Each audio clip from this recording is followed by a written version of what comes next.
અવાજ ચાહે તબલાનો હોય કે હાર્મોનિયમનો હોય, ઘંટનો હોય કે નગારાનો હોય, દરેક વખતે એ સાંભળવો ગમે જ એ નક્કી નથી. પણ ઘંટડીનો અવાજ તો એવો સુમધુર કે દરેક વખતે સાંભળવો લગભગ ગમે જ. કારણ લગભગ તો મંગળ પ્રસંગોમાં જ ઘંટડી વગાડવામાં આવતી હોય છે.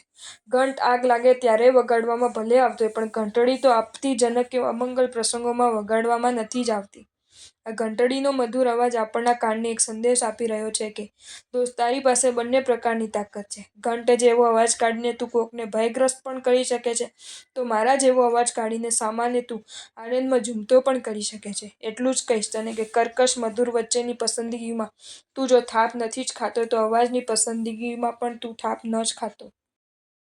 જો તમને આ વિડીયો ગમ્યો હોય તો આ વિડીયોને લાઈક કરો અને મારી ચેનલ જૈન ફેક્ટ્સ એન્ડ સ્ટોરીઝને સબસ્ક્રાઈબ કરો. ધન્યવાદ.